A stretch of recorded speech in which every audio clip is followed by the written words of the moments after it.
Hey guys, so this particular topic we're going to talk about today, you really need to go back to my videos on melanin pigment to understand it honestly, and then the last one that we talked about, which is the brown tip, because today we're going to talk about blonde tips.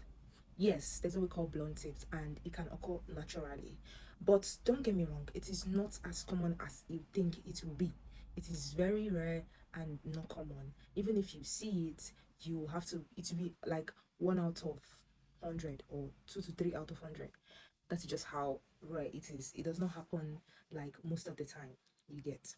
So for you to understand this video, you need to go back to what I taught you guys about strand thickness, density in the hair, like melanin density in the hair, and how it can affect the behavior of the hair, because that now will help you to understand this particular topic. So let's dive right into it. Before I go further talking about the next topic, which is the blonde tip, I want us to recap a little bit about brown tip. I told you guys yesterday that brown tip, how brown tip is formed is through age. Brown tip will show you that okay, that the hair has aged, because I told you that hair does not grow from the tip, it grows from the scalp. So the hair coming out of the scalp is more healthy than the hair that is already in existence. You get that? So what those brown tips show is the age, the sun, the amount of sun that it has collected, the stress, the environmental situation and everything, and the oxygen exposure. And I told you that as the hair grow, and as the hair grows longer and gets longer in length, the melanin pigment in the hair starts to break down.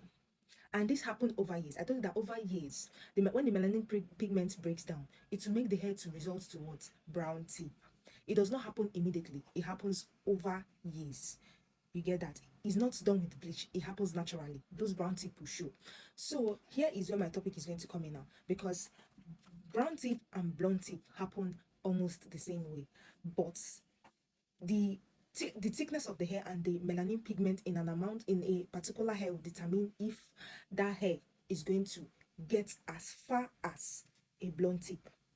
Because I told you about bleaching graduation. I said that a dark hair, when you bleach a dark hair with bleach, it lifts from black to brown, then lighter, then orange, yellow, blonde. So for a hair to graduate from black and get to brown, from brown to lighter color to get to blonde, you should know the amount of sunlight and aging the hair has gone through.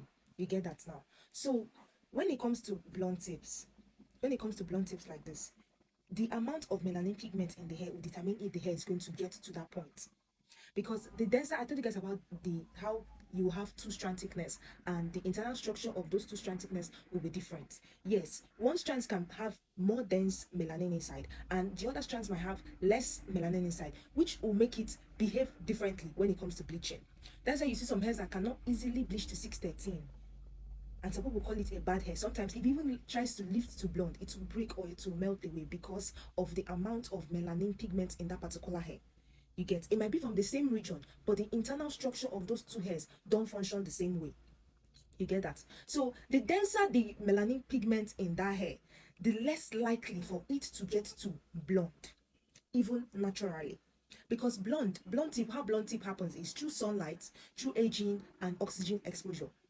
You get, so when the hair is exposed to a certain amount of sunlight or aging, and the hair has dense melanin inside, before it gets to blonde, it breaks.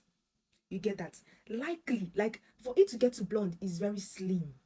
You get, because of how dense the melanin pigment inside it is. Then for a strand thickness that has lesser melanin pigment, likely will get to blonde when it's exposed to age, sun, and oxygen exposure. You get that now? So if the melanin pigment in the hair is lighter, it can actually get to blonde. When it gets longer, the more it is exposed to every environmental changes and all of those things, yes, it can get to blonde if the melanin pigment in the hair is lesser. But for a denser cortical, or sorry, a denser cortex, or a hair that contains more melanin pigment, the less likely for it to get to blonde because of the amount of melanin that is inside. You get that? So that is just how it is. Hair can actually get to blonde and still retain its strong nature. You get, it can still retain its strong nature and can still be classified as a raw hair because it has not been exposed to a lot of things and all those things. The health of the hair is still inside. The health of the hair is still intact. The quality of the hair is still intact. You get, the cortical is still intact. But for a hair that contains more dense melanin, likely for it to damage. You get, so that's why I told you that it's not all hair that is cut out from a person means that it contains more quality or much quality. So for a hair or for a melanin pigment to break down in a hair that has dense melanin pigment, it will take years. So for a hair that contains less melanin pigments, it will take years too. But the time for it to break down will not be as much as the time for a dense cortex with more melanin pigment will break down. And this happens in long hairs because the longer the hair, the more it is exposed. Because that as the hair is getting long like this, you said, okay, maybe some people now tell you that their hair is 4 years, 5 years, you get, and their hair, you see as it's growing, the length is also showing that, okay, this hair has actually gotten to 5 years. That is it. That one at the tip there is actually the one that is the oldest. You get that? It grows in badges.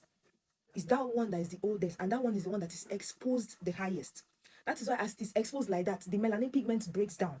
And if it has less melanin pigment inside, likely for it to get to blonde. Because if it gets to the waist, by the time your hair is growing long, and gets to this place and is experiencing all those environmental changes, likely for it to get to blonde if it has less pigment. But if it has more dense pigment, before it gets to blonde, it snaps, it breaks. That is why you see some hairs that has like uneven or kind of a tricky tip. That's because of that one has overgrown the age, and the whole environmental changes has are also affected the hair growth. You get that? That is just it. So in this blonde tip, it's not like the blonde color is sharp blonde or pale blonde. You get, the blonde is like yellowish blonde, like it's dull. It's not as shouty as the normal blonde. You get that? So for you to even know a real blonde tip, when it's even bleaching, it's bleached slowly. What gets a hair to change color and lift from black to brown or to blonde is the breaking down of the melanin pigment in the hair. You get, by the time the melanin pigment has been broken down, that is where it will now lift to blonde. You get, that's where it's now lift to blonde, because I told you that there are two major types of melanin pigments in the hair, the eomelanin and the pheomelanin. The pheomelanin is what makes the hair red or yellow. So that is when the pheomelanin starts to show itself, because the eomelanin is already broken down. I've talked about brown tips and I've talked about blonde tips, because blonde tips can occur. It just depends on the amount of melanin pigment that is in a particular hair strand. You get, in a particular hair strand.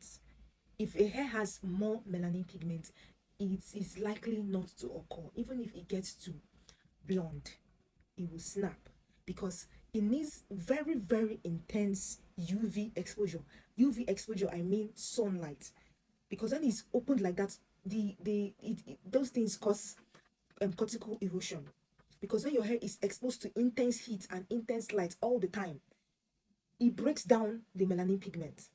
You get that? So I've come to the end of our video today, and I hope that you understand everything. Because if you're watching my videos, all my videos together, and you get to this point, you would get the hang of what is actually going on in the industry. And if you are entering any factory or any place to source your hair, you actually understand better what you should look out for.